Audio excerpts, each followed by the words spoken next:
That's it. Thank you. Recording. Hello there, guys. It's me, Brian Cockerill of the Taxman Show. And I told you I was getting the amazing Joe Egan here tonight. Welcome, Joe, to the show. Thank you, Brian. Great to see you, pal. Joe, we'd just like to go back to where you're from, where you're born. I'm from Dublin, Ireland, Ringsend in Dublin. Dublin, right. What was it like growing up there when you were a kid? We had a great childhood. I'm one of seven. I'm the eldest of seven, Brian. So we had a lot of fun. My dad was away. He was working in the UK and America. So we had a lot of years, of time without my dad.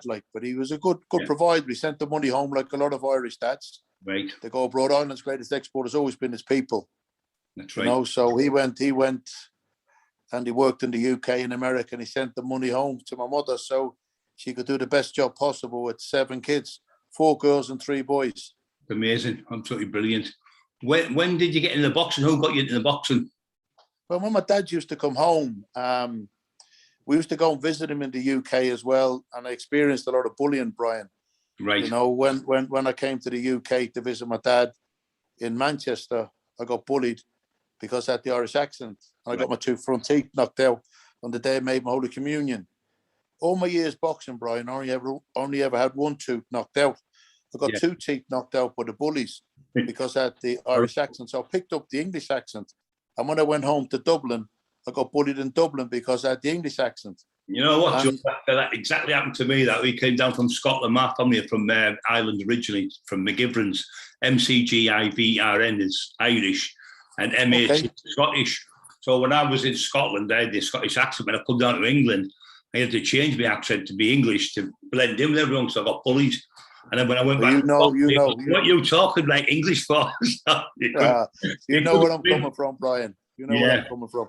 So when the bullies finished beating on me, rather than hitting my brothers and sisters, I used to jump back in and say, please don't hit them, hit me more, so they wouldn't hit them. So from a young age, I could absorb punishment. But when I told my dad about getting bullied, he encouraged us to learn how to box. Right. First and foremost, to defend ourselves against the bullies. And I love boxing because I think boxing gives you first and foremost self-respect and then respect for other people. Yes. But when I went into the boxing originally, it was to learn how to fight, to learn how to defend myself, to have a good go against the bullies. But I done okay at it, I excelled in the boxing. I tried other sports when I was a kid. I was big for my age. I tried the soccer and I tried the rugby and I tried the basketball, but I didn't excel in any of them. I was rubbish, to tell you the truth. In other words, you were born to fight. Yeah, I think so. I think it was the bullies that brought me into the fight world, getting beaten and battered by bullies. You had to learn how to fight, Brian, And when I did the boxing, me and the next boy to me, Emmett, we used to go, there's only a year and 2 months between me and him. We used to go to the boxing club as company for each other. And we both won Irish titles on the same day, which was a great achievement. I won 7 Irish titles. I won 4 seniors, 2 under-19s and a junior. I never believed that I could achieve winning an Irish title. The chap that was the heavyweight champion of the boxing club that I boxed out of the North, was a man called Paddy Finn. And as a boy, I wanted to emulate him. I wanted to be Irish heavyweight champion. I never thought I could win 7. That's unbelievable. Paddy Finn was my sort of idol growing up. Muhammad Ali at a later stage. I knew you were going to mention him somewhere, Muhammad Ali. Yeah. But Paddy Finn, like I said, what was the best achievement you done, Joe? Was it the Olympics? No, I never got to go to the Olympics, Brian. I boxed in the Acropolis Games, which is a pre-Olympic tournament. I boxed for Ireland. I think I boxed for Ireland 12 or 13 times. Yes. And it was an honour to represent our country, and hear the national anthem be played against some of the best fighters in the world, and it was the Acropolis Games that I got a bronze medal in. I got a bronze medal, and that was a major achievement. I never got to go to the Olympics. In '84, they said I was too young on the Irish team to compete at the highest level. They said I was too young. And in '88, because I'd been training with the professional boxers in America, Mike Tyson in particular, Right. The Irish Amateur Boxing Association frowned upon that because they didn't like amateurs, because of the amateur status. They didn't like amateurs training with professionals. So they sort of overlooked me for the 88 Olympics. And I was boxing well in 1988. I'd beaten Bruce Seldon. He went on to win the world heavyweight title. I'd had a good row with Lennox Lewis. Me and him had done 3 hard rounds. He battered me. He battered me, Brian. But, you know, he did. He battered me. I'm not ashamed to say it. But any excellent boxer. Oh, one of the greatest of all times, Lennox Lewis. He got the bronze in 84. He got the gold in 88. But he was a phenomenal, talented amateur boxer. And then when he went pro, he achieved so much success. I think he won the world heavyweight title 3 times. Right. But, listen, I shared the ring with him, and I got to share the ring with Mike Tyson. I got battered by Mike Tyson as well. But I do tell people, Brian, if you're going to get battered, you might as well get battered by the best. I got battered by the best. But my amateur career was successful for me. I went professional. I didn't do much as a pro. I only had 4 pro fights, Brian. I won 3 and I lost 1. But I lost the 1 on cuts. I got stopped badly cut. I got 64 stitches after the fight and I was stopped on cuts. But I didn't really want to go professional, Brian, because the amateur boxing actually suited me. 3 rounds was more than enough for me. Right. You know, if you're getting hit by powerful punches, 3 rounds is long enough. 6 rounds, 8 rounds, 10 rounds, 12 rounds. It's a long time to be getting hit by some of the power punches. What was it like when? How did you get to meet Mike Tyson? What was that scenario?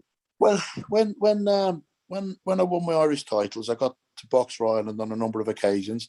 I went out to America to box when I was 17, and I boxed a big Marine sergeant, a man called William Dawson. He was 28 years of age. He was a mature man, a Marine sergeant, powerful man. And I hadn't got the mature man's strength. I was big and I was capable, but I just hadn't got the man's strength that he had. And I had a lot of courage. I think every fighter that climbs into the ring, man or woman, has to have courage. You're born with courage, Brian. You can give a person skills, you can teach them and improve their skills, but you cannot give a person courage. You know, you play football, you play basketball, you play golf, you play tennis. You don't play boxing. And to me, it's the hardest sport in the world. I'm not biased because I'm an ex-fighter. It is the hardest sport in the world. But when I got to go to America the first time, I was 17. Face, isn't it? Sorry, Brian? It's one of the only sports in the world you get punched in the face. Oh, yeah. And they hurt, Brian. People that tell you the punches don't hurt are telling lies. They all hurt. Some punches hurt more than others, but they all hurt. Yeah. Anyway, when I went out to America to box William Dawson, I was a boy on a man's errand. And I'd left school when I was 14. I was on the doors at 15. I was courageous and I was tough. But I hadn't got the strength of William Dawson. And he gave me a beating. But I stayed on my feet. Took the beating. And Floyd Patterson was in attendance at the time. He was married to an Irish lady from Offaly, and he took a great interest in the Irish team. And he offered Paul Fitzgerald, the Irish featherweight from Arklow, was a brilliant featherweight, the opportunity to stay on in America. Paul's still out in America. He lives in a place called Upper Darby in Philadelphia. And then he said to me, would I like to stay in America? Now, I don't know what I did, Brian, to impress Floyd Patterson. Maybe it was my chin, I had a good chin. Maybe it was my courage, I had a lot of courage. But whatever I did to impress Floyd Patterson, I'm so happy I did it because he gave me a chance to stay in America. I would never have had the money to go back to America. I remember phoning my mum. I said, Mum, Floyd Patterson has given me a chance to stay on in America. She said, you'll never come home, son. My dad was in America at the time. I said, I will, Mum. I'll come home next year. Anyway, Floyd brought me to Gleason's gym, and I sparred a couple of pro heavyweights in Gleason's gym. Matt Tucker was one of them. I can't remember the other heavyweight I sparred with, Brian. And I gave a good account of myself. Al Gavin and Bob Jackson, who bought the original gym of Cus D'Amato in New York when Cus was getting rid of his gym in Manhattan. They saw me sparring. They took an interest in me, and they said there's a young heavyweight in the Catskills, same age as me, actually 6 months younger than me, called Mike Tyson, and he's looking for sparring partners. I was just so happy to hear that this young man was younger than me because I'd been so used to fighting men.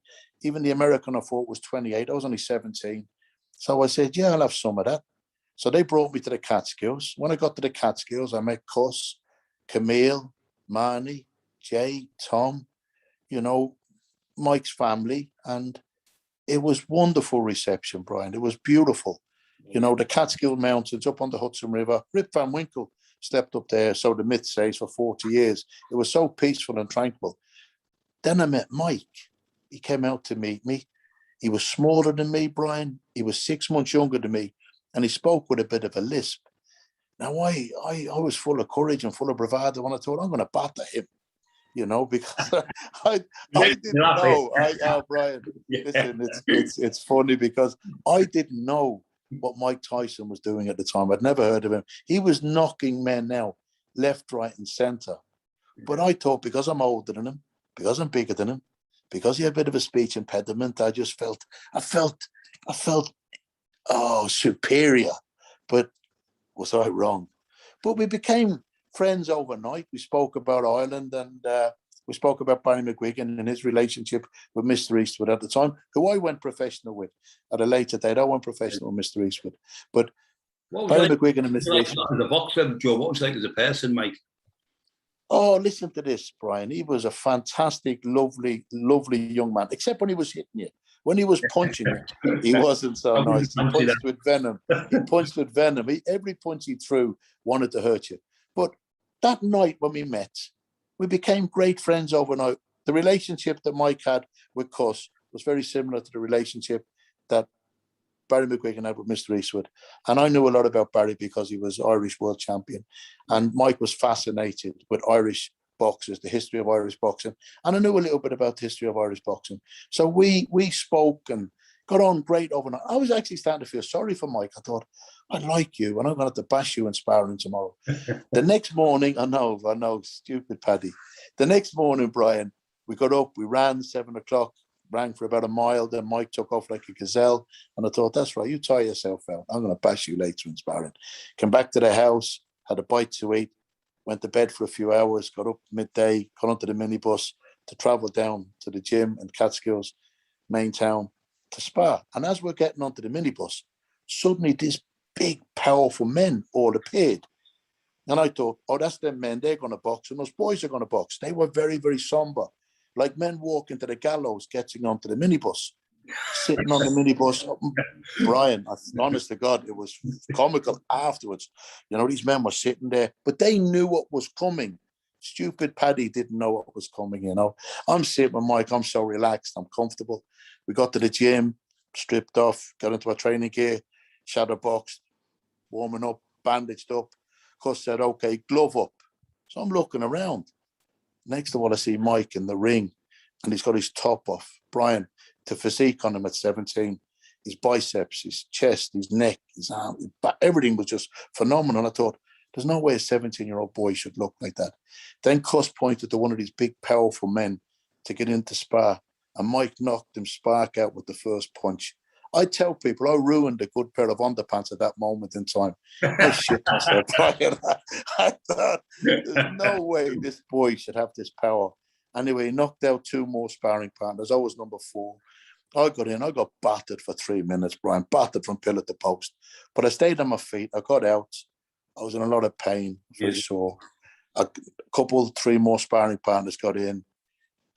Anyway, I got back in again, done another 3 minutes. I did 2 rounds with him that day and got battered for 6 minutes. But I stayed on my feet, Brian. And the madness in me, all fighters have to have a bit of madness in them. You know, like I said, you don't play boxing. So have a bit of madness in me. The madness in me, I believed one day I'll get the better of you. I never did. I stayed on sparring with him for nearly 2 years. And I'm very proud to say, Brian, he never put me down in them 2 years. We sparred this particular day. There was 4 white sparring partners. Normally there'd be some black guys. This particular day, there was 4 white sparring partners. He knocked 3 of them out. I was number 4. I got battered, but I never got put down. At the end of the spar, Mike Tyson said, Joe Egan is the toughest white man on the planet. Far from it, Brian. I was the toughest white man in the gym that day. What a compliment from a man like Mike Tyson. But what sparring with Mike gave me, it gave me the belief that in my heart, I could take any punch off any man. Because if I could take a punch of Mike Tyson and stay on my feet, psychologically, I believed that nobody could put me down. I did get put down in my boxing career. But when I got into fight Lennox Lewis, I believed that I could take Mike Tyson's punishment I can take Lennox Lewis's punishment. And I did. I got battered by Lennox for 3 rounds. It was a New York Golden Gloves team against the Canadian All-Stars team. And I got to share the ring with 2 of the greatest heavyweights of my era. 2 of the greatest heavyweights of all time as well, Mike Tyson and Lennox Lewis. And be able to say that I stayed on my feet with both of them. People say I milk it a little bit. Brian, I milk it a lot. I don't milk it a little bit. Yeah, no one else can say they've done that. Brian, yeah. I've earned the right to milk it, because like I said, I never achieved greatness in boxing. Every fighter that climbs into the ring dreams about becoming a champion of the world. I wasn't good enough to become a champion of the world, but I got battered. Right. I stayed on my feet by 2 of the greatest heavyweights of all time, definitely the greatest heavyweights of my era. And like I said, back to your amateur days, yes. And Marty Turner told me this story. Marty Turner. I know Marty well. He was your coach at the time when he went to Marty, if you're listening to this, Marty, thank you for your years of friendship, pal. There's a few of my friends listen to this show, Brian. Listen to your show. Rob Holloway in Wolverhampton. You're great, he listens to your show. Yeah. And my other friend Tony, I was actually speaking to Tony today. Yeah, I know Tony from the BKB. Yeah. And we've got a lot of mutual friends. Yeah, it's good, isn't it? We've got a lot of mutual friends. But you've got such a lot of great respect amongst proper people. No, you have, Brian. You've got great respect amongst proper people. You and your wife, Emma, are lovely people. Because I've spoken to so many people that sing your praises. Phil the Power Taylor the other day. Oh, yeah. Thank you for putting us back in touch. No, that was a pleasure. Thank you for putting us back in touch. Thank you very much for back in with what a gentleman he is for a superstar. Yeah. But Marty took me away on a Northeast Divisions team because I boxed out of Newcastle for a while. There's the old saying, have gloves, will travel. And that's the way I was, Brian. I went all over the world boxing. But I settled in Newcastle for about a year. And I stayed. There was a man in Newcastle, he's dead now, God rest him, a man called Big Paddy Hallett. And a very, very well-respected man. He used to train the Blake Lawn Cowgate Boxing Club. And his 2 sons, Michael Hallett and Tony Hallett, they were like the 2 older brothers that I never had. Mr. Right. Hallett looked after me, and his 2 sons looked after me. And you know something? When I lived in Newcastle, it was the safest I'd ever been in my life. I actually spoke to Jackie Hallett now today because Michael's not well, and I was just phoning his sister to see how he's doing. And I love the Hallets. But I lived in Blakelaw with the Hallett family. I boxed Michael in the Irish Championships. I sparred with Tony, and Mr. Hallett gave me a lot of great training. And I boxed in the Northeast divisions, and I boxed a man called Manny Burgo. I know Manny from Manny, very good fighter, Manny. Black lads fighter. Manny beat me. Manny beat me on points, but he done well in the ABAs and everything. Was a phenomenal boxer. But Marty, he gave me the opportunity when I was boxing in the Northeast to go on a Northeast divisions team over to Denmark. Sorry? Just when you went abroad? Yes, we went to Denmark. Yeah. We went to Denmark. We went to he said to me, ask you about the ice cream. Oh, listen to this. I've got some great stories for him. Marty, I'll have to tell you that one. We went to Esbjerg in Copenhagen, and there was a young boxer on the team called Cornelius Carr. He went on to win the British title, and he boxed Steve Collins for the world title. He went 12 rounds with Steve Collins. I was at that fight in the Point Depot. I think it was 1990. I met Nigel Benn at the fight, and there was a few other champions at the fight. But Cornelius Carr was on the Northeast Divisions team, and we went on this boat. Now, I'd been on the boat many times from Holyhead to Dublin and Dublin to Holyhead, and it was like a trucker's boat, It was a cattle ship nearly type of thing when I was younger. Suddenly, I was on this boat going to Denmark, and it was like a floating hotel. There was a disco and everything on the boat, Brian, right? Right. Disco, restaurants, cinema. It was fabulous, this boat. We had an overnight cabin, all the boxers. And I thought, this is brilliant. So we went to the disco on the boat. And Marty, I tell you, it was a great trip. There was one of the boxers, there was a band out at the time called Fine Young Cannibals.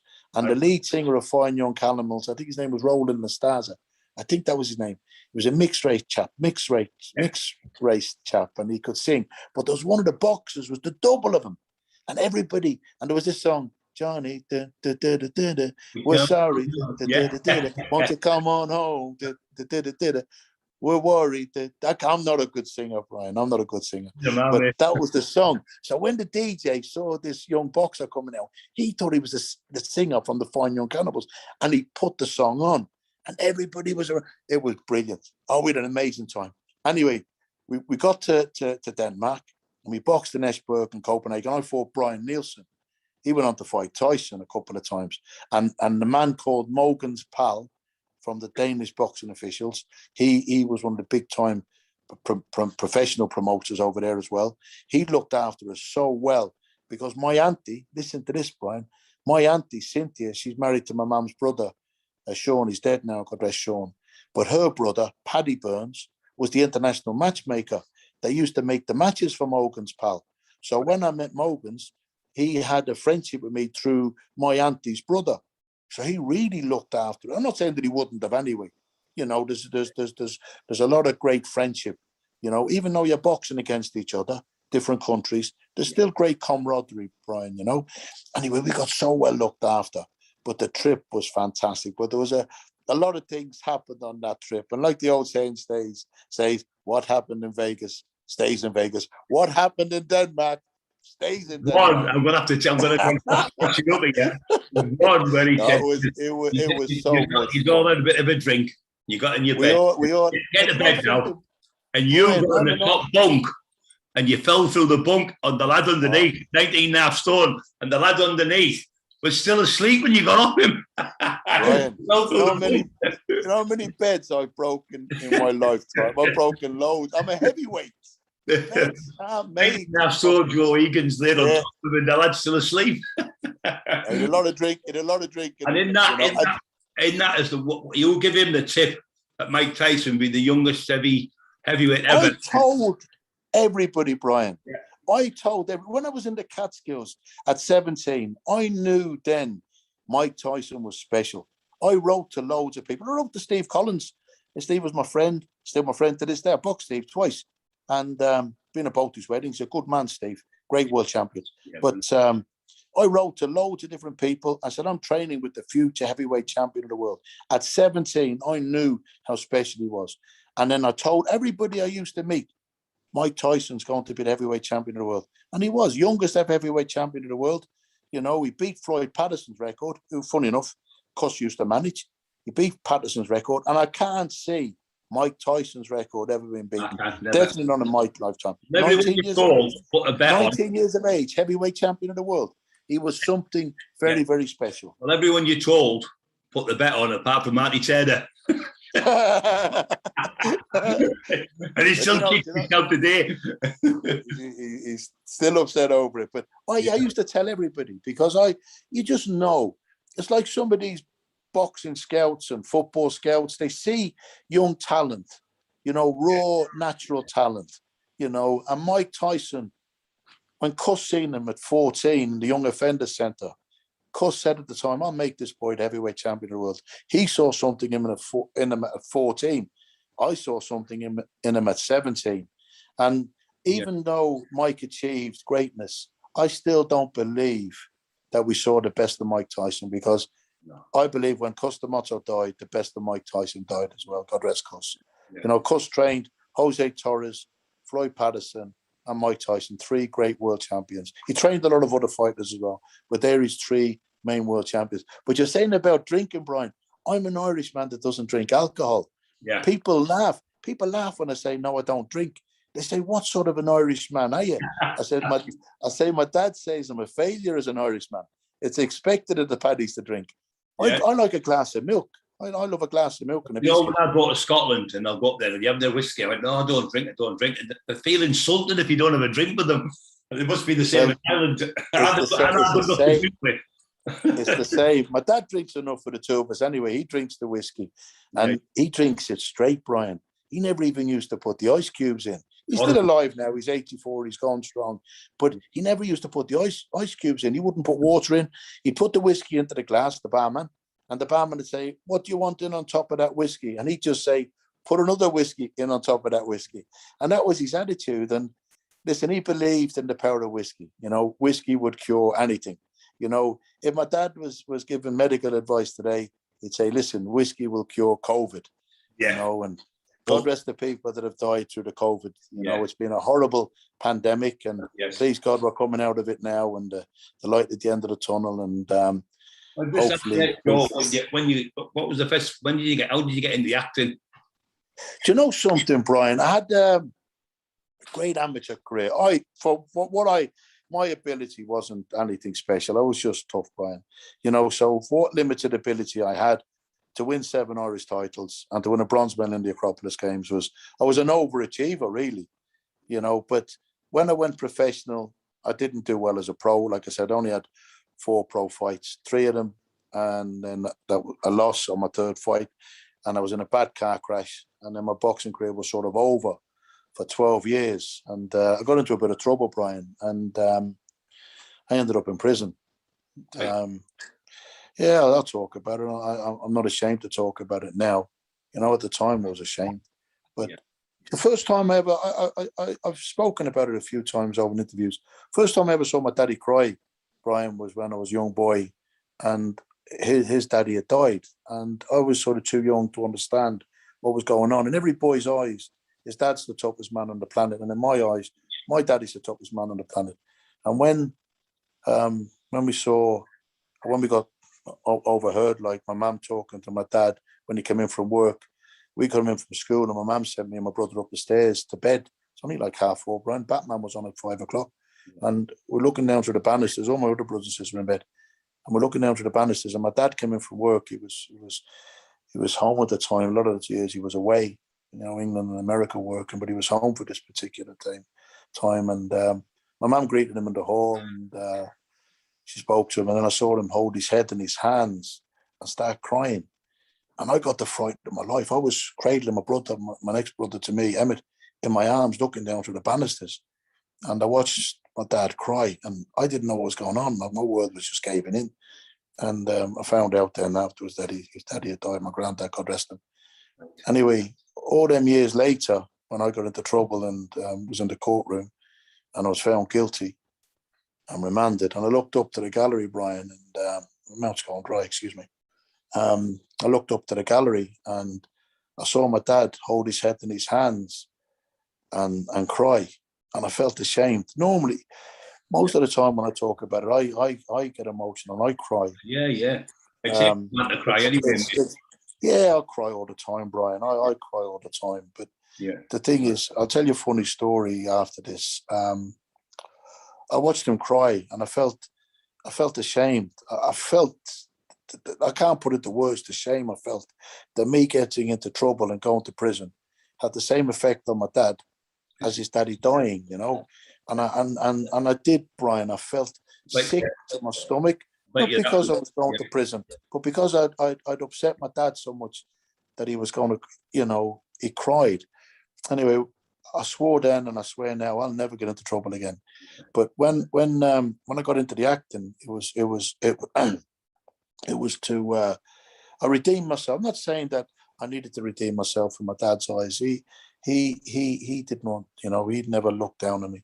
But in my own pride, I wanted to redeem myself in my dad's eyes. And when I met Cass Pennant at a Joe Frazier dinner night, because I'd sparred Joe's son Marvis for the Tyson fight, I knew who Cass was because he had published a book called Cass. My nephew's a West Ham fan, my nephew Tom, and I knew who Cass was. And half joking on the night, I said, you might write a book about me. Anyway, he said, let me hear what you've got to say. Anyway, I spoke. He took an interest in me. He said, come to his office the next day. I went to his office the next day. He said, if we can get Mike Tyson involved in the book, he said, we'll do a book. I phoned Mike. Mike was in Brazil at the time.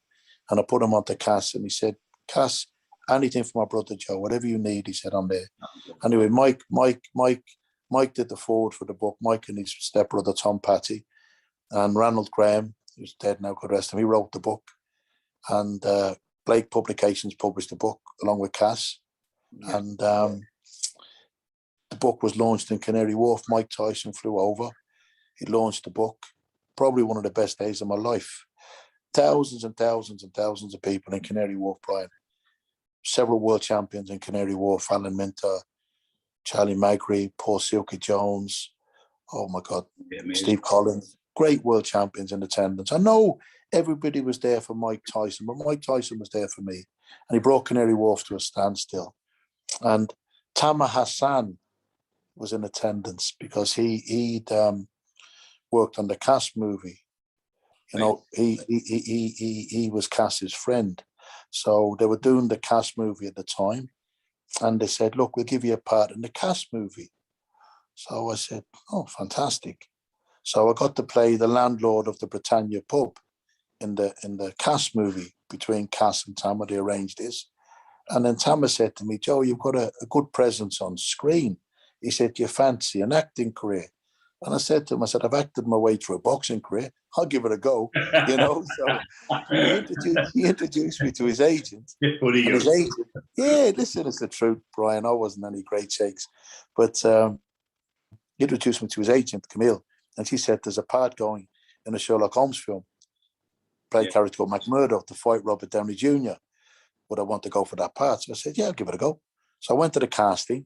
The casting agent said, look into the camera lens, give an intimidating stare, say these lines.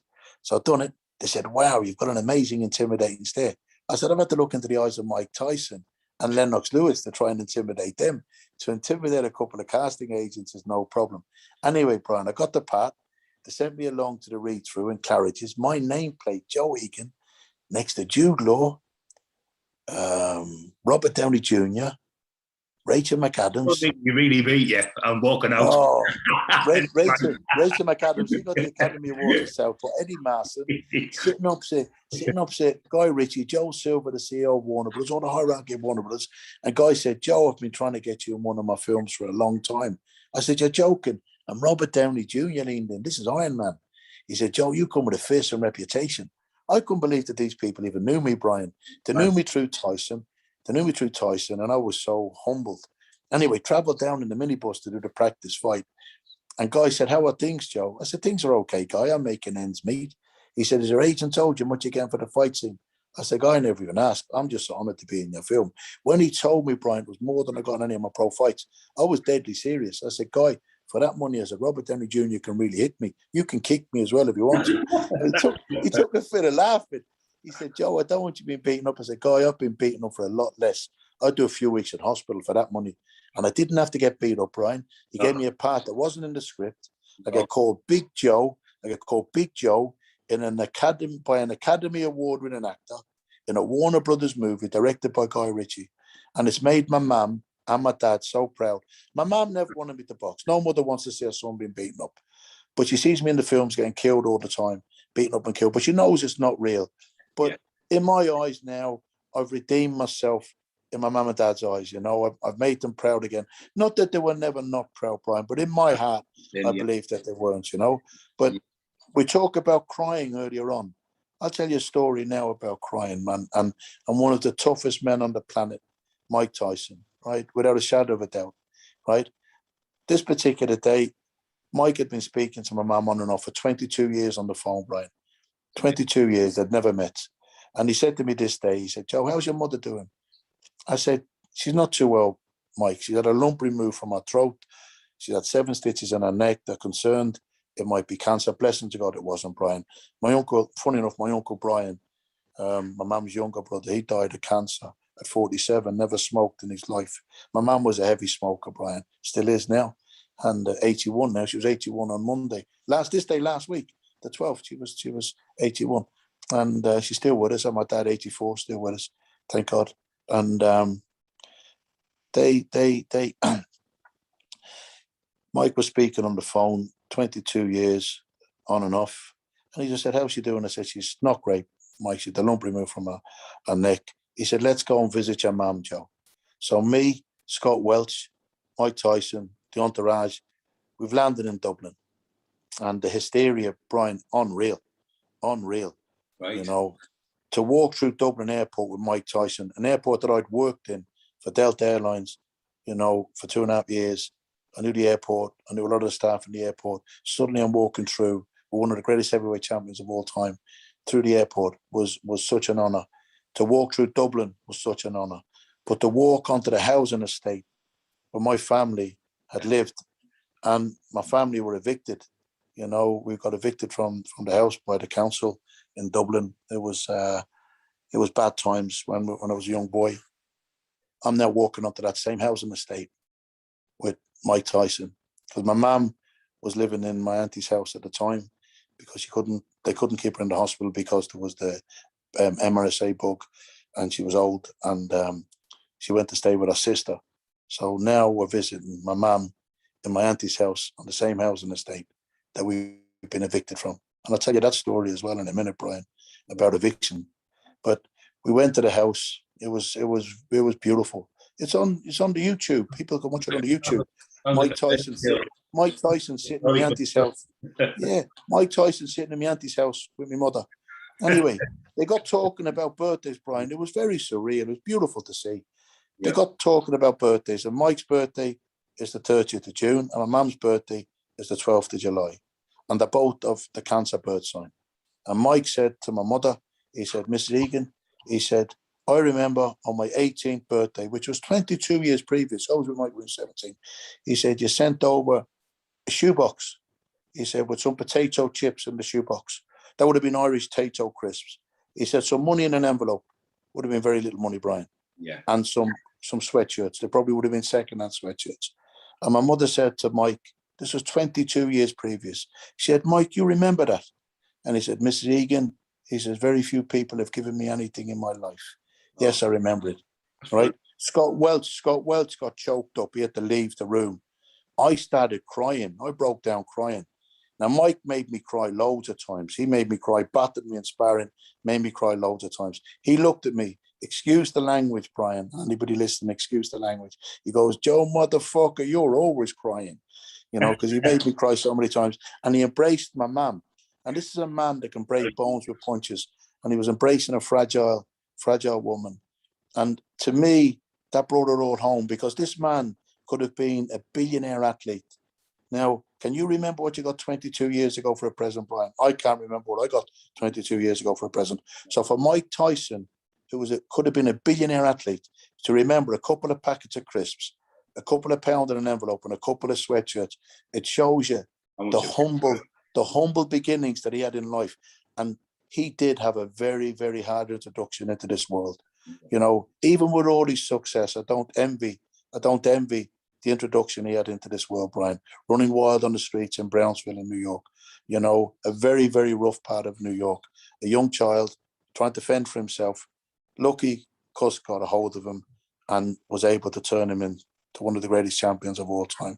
The youngest ever heavyweight champion.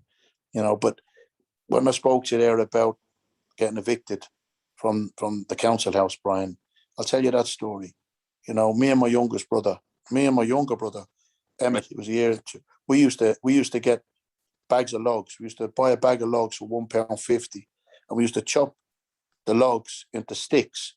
We used to get the inner tube of a car and cut the inner tube of a car across to make it like a big elastic band. And we used to wrap the sticks in the elastic band, and we used to sell the sticks for 25 pence a bundle. And we used to make £7.50 out of the bag of logs. Anyway, we were doing this and selling the sticks, and then we went from selling the sticks to getting logs delivered, to chopping the logs and bagging the logs. But then the council at the time, they said that we were running a business from the back of a council house. We were 13 and 14-year-old boys, Brian, you know, kids really, you know, and they put the rent up to maximum rent, and they backdated the rent, and they said that we owed them £6,000 in arrears. And my dad was away working at the time, sending the money home and paying the rent and stuff. But it was out of the blue. And then when my dad came home and he fought them in court, and he was winning in court because it was wrong what they were doing. Right. Then they tried to make an example of him, and they evicted us years later. You know, I was actually away on the Denmark trip, Brian, when my family got evicted, you know, and I remember phoning home and I couldn't get an answer in the house. I thought, that's strange. Right. Surely with 6 younger brothers and sisters and my mum and dad, somebody must be in. But I couldn't get an answer in the house. So I rang my nana, my mum's mum, and she started crying on the phone. And she said, your mum's okay, your mum's okay. And I said, what do you mean my mum's okay? My mum had tried to kill herself. She stuck a knife in her stomach and she cut her wrist. Because during the eviction, I didn't even know this was going on, Brian.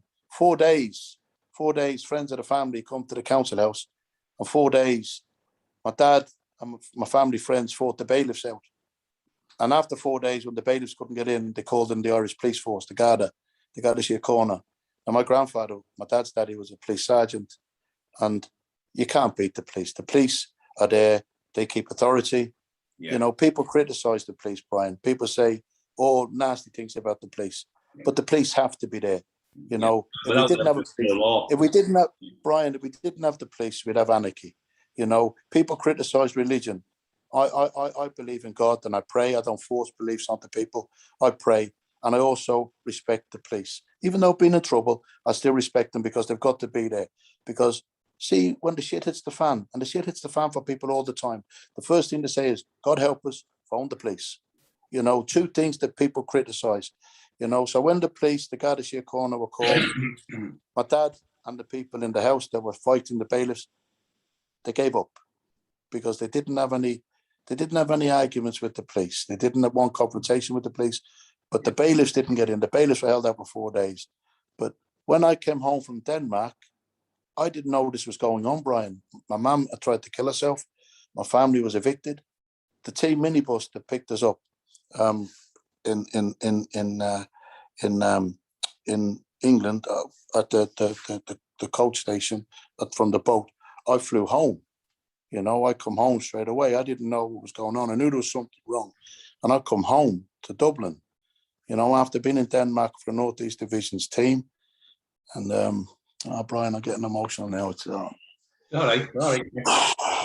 Anyway, I got picked up at Dublin Airport and I got dropped at the bottom of my road and had my sports bag and my suitcase. And I ran my road. Funny enough, the TD at the time, TDs are members of Parliament in the Irish government. It's the same as an MP here. Sean Moore, he fought for my family. And they named the road Sean Moore Road. They named it after him. And I ran that road with my suitcase and my sports bag. And there was a big wall blocking the view. When I turned the corner, my dad was sitting outside the house, sitting on a rocking chair, all my belongings, my family belongings on the street. And people asked me about my boxing trophies. The bailiffs went in and they smashed all my boxing trophies. They couldn't smash my medals. But they smashed all my boxing trophies. They smashed up family belongings and all sorts. It was a bad time, you know, but we had a lot of support from the local community. And my mum, thank God, got better. But people say about hardship, Brian. I've had a lot of hardship in my life. You know, I've had a lot of battles in my life. I've been shot a couple of times. I've been stabbed many times. I've had a lot of battles in my life, Brian. I've been battling probably from the day I left the womb. I battled to get out, and I've been battling ever since. The boxing ring, Brian, was probably the safest place for me because there was only one man beating me. Even if it was Mike Tyson or Lennox Lewis, you know, you had the best medical care at ringside. You had a referee, you know, you had a break in between rounds. When I was getting battered by the bullies, there was no break. There was no medical care. If you're lucky enough to get to a hospital, if you're able to get to a hospital after the beating, you know, if an ambulance will come and get you, you know. But in the boxing, it was the safest place for me. And I've had a lot of hardship. But I think you have to experience hardship.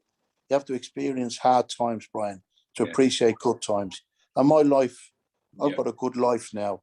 I don't drink, I don't smoke, I don't take drugs, I don't gamble. You know, I work hard. I still do my security work, Brian. I work for Ambi Medical Group. I'm an ambassador for Ambi Medical Group.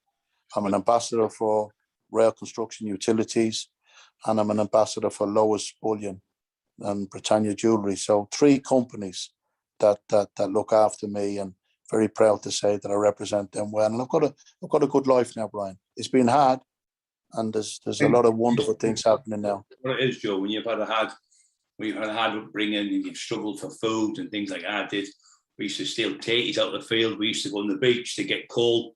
And we'd bring the sea coal off the beach and things like that. But you appreciate life a lot more now because you've gone through the hard times. These are easy times. The kids don't know the bond these days. No, Yeah, we had nothing when we were kids. Like I said, I experienced a lot of bullying, Brian. You know, I experienced a lot of bullying, but not just for me, but for 4 younger sisters and 2 younger brothers. So I experienced, you know, a lot of bullying for them, trying to protect them. But it was physical bullying, Brian. You know, you got battered, you got beaten up, bruised, cut. You know, but you had a time period that you would heal. You know, you get cut, you get bruised. The doctor can say to you, yeah, that's 3 weeks, 6 weeks, you'll be healed. That was physical bullying. If you were able to get home and close your front door, you could get away from the bullies. But Right. see, today, Brian, there's no safe haven for bullies because the bullies are bullying men, women, children, kids, boys, girls on the internet. Yes. Social bullying on the YouTubers or whatever I don't do but the mobile phones, they're bullying them on mobile phones. You don't get what it is. You don't get peace and quiet because, like you said, once you get home, you shut your door. You're with your family. You are safe from the physical bullies. But see the mental torture now, Brian. Mental kids. Torture. But you know, more kids kill themselves through mental torture than they do actually physical torture. Brian, it's horrible. Terrible. It's absolutely horrible. You know, I hate bullying. I don't condone any type of bullying. It's horrible, you know. But the mental bullying, there's no time to heal. They can't give you a time limit to heal. You get battered. You get your teeth knocked out. I had my teeth knocked out. I've been stabbed. I've been shot. They can tell you, the doctor can tell you nearly to the hour how long it will take for you to heal, right? But see, when you're getting mentally bullied, right, tortured over the phones, tortured over the computer, and you're being a victim of these keyboard warriors, right? You're a victim of them. They can't give you a time that you're going to heal in because there is no. Some people never heal, Brian, from the mental torture, and it's heartbreaking. Horrible to see, and all of these fake accounts they've got, and they go and the police do nothing whatsoever about it. But this young girl there, 6 of them bullied her online. They told her to go home, take a load of tablets. She took them online, took the tablets and died. That's disgusting. 16-year-old kid dying, being bullied. God rest her, Brian. God rest her, Brian. We're trying to change the way Facebook is used. We're trying to where you can. I know you and Emma. I praise you for that. We're trying to get it so it can be policed better, where you can contact someone and say, "Look, this is happening, that's happening," so they can do something about it. There's so many people getting bullied on these computers. Even if I can get bullied, anyone can get bullied. It's just been terrible. But we're getting to the end of it now, so it's good. But how are you doing anyway, Joe? To day now, Brian, I'm in a great place. I'm involved with mental health charities. On Mass Mental Health, my friend Dave Mariner, he asked me to get involved, and very, very proud to say through Dave Mariner now they're opening up the Big Joe Boxing Academies. They've opened the first one in Leeds, and they're going to roll them out around the country. You know, I'm so proud, you know, for this to be happening, but my name to be associated with the boxing clubs. And the thing is, it's not just for kids to come in and adults to come in to learn to box. If they don't want to box, it's a safe haven.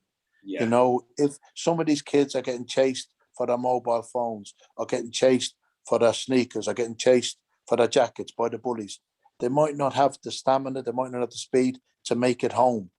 But if they can make it to the local boxing gym and get in there, that is a safe haven for them. It's like a youth club. It's going to be a community centre. The boxing part of it is only going to be one part of it. The Big Joe Boxing Academies, they're going to be, for me, I believe, a great safe haven for children, because they're closing down police stations, Brian, all over the UK. Yeah, they are. And the way society is at the moment, you think they should be opening police stations. Instead, they're closing them down. And young children don't have a lot of safe havens other than their own home. And if they're a distance away from their own home and they're being chased by a gang of bullies, they've got to have somewhere that they can run to. And these boxing gyms will be a place for them to run to, you know. And any boxing gym in the UK is a place for them to get to. Not just the Big Joe Boxing Academies, any boxing gym. At the North East anti-knife campaign with Ben Spann, we've tried to stop that. a knife, saying to kids like carrying a knife. You're carrying a knife, you're only carrying it for one reason, to stab someone. You're going to kill someone. You're going to take their life. You're going to take your own life and everyone around you. So you've got to remember, if you're what you carry, you know. My friend Simon Jones was stabbed to death just over 2 years ago. 57-year-old granddad, and ex-Falklands veteran, RAF regiment, 14 years in the RAF regiment, and he was stabbed to death on a car park in Derby by a gang of, for want of another word, scum, trying to rob his van, and they stabbed him to death and left him to bleed to death on a car park, you know. And I've done a lot of anti-knife campaigns. You know, I think it's a cowardly thing to carry a knife. It's even worse to use it. You know, we grew up in an era, Brian, where you had a punch up, and I had many punch ups. You know, win, lose or draw. I gave it the best account that I possibly could, like I said. But in later life, I got stabbed a couple of times. I got shot a couple of times. But that's the world we're living in today, and it seems to be getting worse, Brian. It seems to be getting worse. You get a box of apples, right, and you leave one rotten apple in that box. It's going to rot the rest of the box of apples. And that's the way society is. There's a lot of rot in society, you know, and it's got to be stopped to give the future, and children are our future, you know, to give the future of the world a chance. They're taking young lives, you know, every day, Brian. You hear about stabbings and deaths and shootings. Society's gone so bad. Animals wouldn't do to each other what people do to each other. Yes. You know, animals kill to eat, kill to survive. People seem to just kill for the sake of killing. Species that kill for sport. It's not nice. No. It's not nice, and it's getting worse. It's getting worse. You know, that everywhere now, every small community, major cities, villages, there doesn't seem to be any safe haven from thuggery. Yeah, and I think that's getting, like you say, it's getting worse and worse. And when's it going to end? It's just never ending. Well, they've got to increase the numbers of the police forces. They've got to increase the sentences of the jail sentences. And I'm a man that has been to prison, you know, but they're not getting punished hard enough. Some of these thugs, they're not getting punished severely enough. You know, they've got to do something, and they've got to do something fairly quick before it gets out of hand altogether. It's bad. It's bad. Yes, but it will get worse if they don't do something, Brian. In the schools, talking to kids, obviously I've been to jail before. I've been in loads of fights, like yourself, Joe, and stabbed, shot, hit with bars and everything. It's not clever, it's not good, not glorifying it, but that's what happens when you're in that world. But what I'm saying is, if I didn't have what I'd gone through, I wouldn't have the experience to speak to these kids in the schools to tell them, don't do it. I've been there. Most of my friends have been shot to death, stabbed to death. They're not here no more. Selling drugs, taking drugs, just the end product is jail or being a drug addict the rest of your life. Just don't do it. It's heartbreaking. It's heartbreaking. I do a lot of anti-bullying campaigns. I do a lot of anti-knife campaigns. I do a lot of mental health, you know, campaigns. I try and help anybody I possibly can. And if everybody was to, a lot of people turn a blind eye, Brian, because it doesn't directly affect them, and they think, oh, it doesn't affect me, so I'll leave it be. Yeah. But the longer you leave it be, the worse it's getting. If everybody was to unite against the knife crime, against the gun crime, and we all make a stance, we've got a chance. United we stand, divided we fall. It's only the community that can do it. It's only the community can do it. You have to stand strong. You know, there's different parts of the UK where they've got a strong community spirit, and they're starting to beat the thugs. Now, if they can roll that out around the rest of the UK, we've got a chance. Yeah. You know, but they have to do something. They've got to increase the numbers of the police as well. You know, you don't see many policemen patrolling on the streets anymore. You know, the foot patrols. You've got the response units, but the response units, Brian, are great. When we were kids, as you know, There's the police run. You'd run when you seen a policeman. You'd be scared. Yeah. Oh yeah. You're not scared now. There's one the other day on his own, young 23-year-old. 3 lads grabbed him, tried to cut his throat and beat him up. 23-year-old. Policeman. Just in Middlesbrough. Terrible. So they're going to do that to a policeman. What they're going to do to it? They've got to increase the numbers of the police, and like I said, they've got to have them in force. You know, because that's what they are. They're a police force. They've got to be a force. You know, and the response teams, the responses says it itself. A response is when something happens, they respond to what's happening. Right. You know, by the time they respond, the thugs are gone.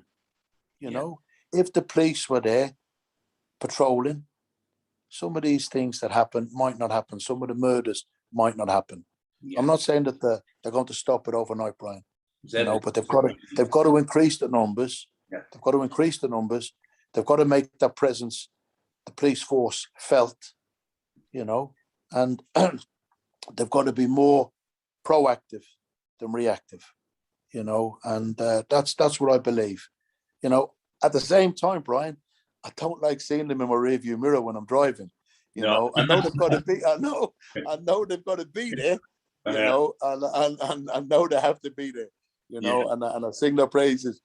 But even today, when I was driving earlier on today, I'm looking in my mirror and I thought, "Oh God, am I going to get a pull?" Even though I'm insured and everything else, you still have that jittery in your stomach because he was following me. The light goes on. He was going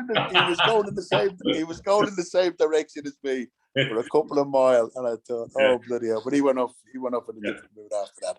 But you don't like seeing him in the rearview mirror, but they've got to be there, and I'd like to see an increased number of them, you know, and I'd like to see them more, like I said, proactive than reactive, and they could listen. They could save more lives, but if they save one life, it's a success, Brian. You know, every life saved is a success because no one has the right to take somebody's life with a knife or a gun. I think you can do. The most valuable thing in the world is life. Well, every day, Brian, is a gift from God. That's why it's called the present. It's a gift from God. You know, tomorrow's not promised to anybody. You know, we've saw a lot of death with this COVID. You know, and that's. I'm not even saying it's a natural death. It's not a natural death as such. But getting stabbed or shot definitely isn't a natural death. You know, and to end somebody's life violently like that with a knife or a gun is horrible because mothers and fathers, brothers and sisters, aunts and uncles, cousins, nephews, nieces, the suffering. You know, I cried when my friend Simon Jones was stabbed. I cried like I cried so much. But I lost a friend. His mother and father lost a son. His mother and father lost a son. You know, so I can't imagine the pain they went through. Yeah. Just gone off a bit, 2 minutes. I can't do it, me. I'm useless. 2 seconds. No, you're still there. I can still see you. Yeah. We just went off. Still recording. Yeah. Are you still on? Yeah. So, about 10 minutes left, Joe. What do you want to say just before we go, mate? No, just thank you for everybody that's helped me in my life. You know, too many names to mention. You know, but anybody that is watching this or anybody that knows anybody that has helped me in my life, thank you. You know, because I've had a lot of help in my life. You know, when I was boxing, I had a lot of help from different trainers, different fighters, and but Joe, you still have to go and do it yourself. You still have to get up out of bed and go and do these things. Yeah, but the thing is that we become the man I am today, Brian. You know, and I like to think that I'm a good ambassador for Ireland. I'm a good ambassador for my family. I'm a good ambassador for boxing. I try to be the best that I can, you know, and I pride myself on my manners. I carry myself as best I can. I help anybody I can. And don't know anyone who's got a bad word for you, mate. Not one person. I don't do anybody any wrong intentionally. If I make a mistake, we're only human. I say I'm sorry. Yes. And let's try and put it right. We're not conditioned to not make a mistake, you know, and like it says in the Bible, Eddie has done no evil, cast the first stone. You know, I've made mistakes. I've done wrong. I've been punished. Like I said, I went to prison for the wrong I've done, and I've come out and I've tried to be the best I can possibly be, and I'm happy with my life, Brian. You know, I'm happy. I've I've got a lot of wonderful happy tonight and all the fans anyway. Oh, listen, for everybody watching, thank you for taking an interest. Thank you, Joe. You know, I've had a roller coaster of a life, you know, and I'm still here. And for a long time. Yeah, well, please God, Brian. You know, people say to me about music. I love music. I listen to opera music, but I love Elton John. I've seen him in concert twice, and I love that song. I'm still standing. You know, I'm still standing. Yeah, I've been knocked down, and I've got up and dusted myself down and soldiered on. People say about my dad used to call me for my runs, Brian, and he used to say, drag yourself out of bed. It's like dragging yourself off the deck when you get decked. Yeah. I used to say, Dad, no one's going to put me down. No one's going to put me down. Yeah. I remember the first time I got decked, Brian. I was boxing in the Acropolis Games. I boxed an Italian. I boxed a Canadian. And now I'm in the semi-finals and I'm boxing the Greek. And my left eye was damaged. And I fought. First round, done the best I could. Second round, I turned blindside on. My eye was completely closed. I didn't see the punch coming. It was a powerful punch. And I'm on the deck. Now, I didn't even know I'd been decked, Brian. I was lying on the deck and I really thought I was in bed. And I was going like this. I was pulling the bed sheets over me. I was asleep. Brian, I was asleep. Right? Next of all, I rolled onto my side. This is true as God. I rolled onto my side. My left eye was closed. I'm still pulling the bed sheets over me. My two cornermen, Mickey Hawkins and Jerry Hanna, they thought I was calling them into the ring, but I wasn't. I was pulling the bed sheets over me. So when I rolled onto my side, my left eye was closed. This eye was open. I saw the referee go 5. So for at least 15 seconds, I was asleep. From the time he hit me on the chin, to the time I fell down, to the time I lay on my back trying to pull the bed sheets over, to the time I rolled over onto my side, I was asleep. Yeah. Right? Instinctively pulling the bed sheets over me. Anyway, I went, shit, I'm on the deck here. And I dragged myself onto my feet. My two cornermen were in the ring at that stage. And I sort of staggered into their arms. I got beat on my feet. But I remember phoning my dad. I won the bronze medal. He went on to win the gold, the man that beat me.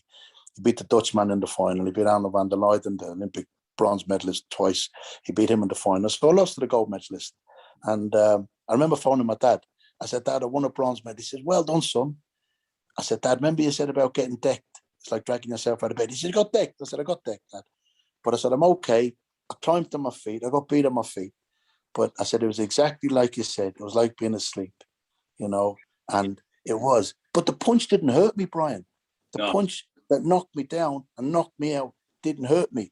But I'll tell you a funny story. Have we got time for a funny story? Yeah, of course we have, yeah. Right, listen to this. I got to do celebrity eggheads, right? I got to do celebrity eggheads. And, oh, Brian, listen to this, right? I left school when I was 14. I'm not academic, right? And I've done security all my life. I'm big and I've got a good presence. And I got to do security. I've done static guard, store detective, air marshal with Delta Airlines. I was in the part-time army, the Irish Army military police. I was in a bodyguard. I've done all types of security, Brian, right? So I'm not, like I said, I'm not intelligent in academic books and that. So I got invited to do celebrity eggheads. Me, Willie Thorne, the snooker player who's dead now, God rest him. Remember him? Paul Dixon, yeah, he was a lovely man. Paul Dixon, the cricket player. Jeff Capes, the strong man. Remember and the English goalkeeper. Oh, God, lovely man. One of the great, Peter Shilton, right? So the five of us, the 5 of us are the celebrity team. So I wanted to do TV and film or sports. So I got food and drink. Now, you know, by looking at the size of me, I like my food, but I don't drink alcohol, right? But I thought, oh my God, I don't have a chance. So I've gone in, they asked me the first question. I got it right, Brian. I couldn't believe it. I went the middle. Got it right. The egghead, the mastermind, Brain of Britain champion, got his question right. Then they asked me the second question. I went the middle again. And I got it right again. I couldn't believe it.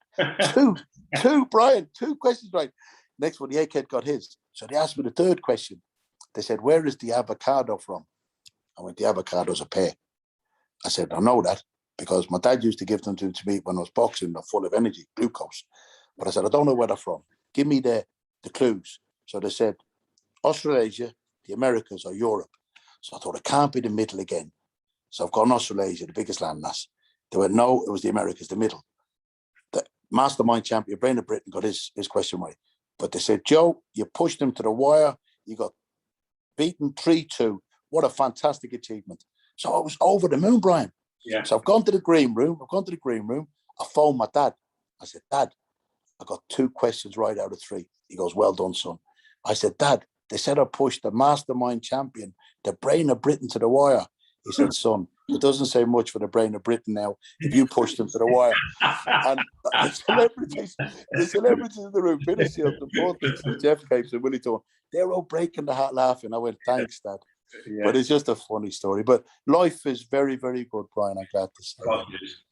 I wish everybody watching this, listening to this, the same. I wish us all the happiness in the world. People ask me for my autograph, and I'm humbled, Brian, when people ask, but I always find happiness. Because you can have all the respect and all the money in the world, but if you're not happy, what good is it, you know? I'm happy with my lot, you know. It's maybe not as much as the next man, but it's more than others, you know. There's a lot. I think content is one of the most important things in life. There's a lot less off than me, you know, and of course. I feel sorry for people, and I'm just grateful for what I have, and I feel sorry for people that have less. I wish you all the very best. Thank you very much. It's been an honour having you on. Brian, thank you. Yeah, Joe, thank you very much. Emma, you have to turn this off. It means you haven't got a clue. No, we'll keep talking. God bless you. I could talk to you all night. Okay. And I hope, thank you. I wish you all the very best. Emma, thank you. Thank you. God bless you both. Thank you. See you soon. Thank you. Thanks very much. Bye. Love you a bit. Ciao, pal. Same as Brian. Thank you. Same as Emma. Thank you. Bye-bye. Bye. And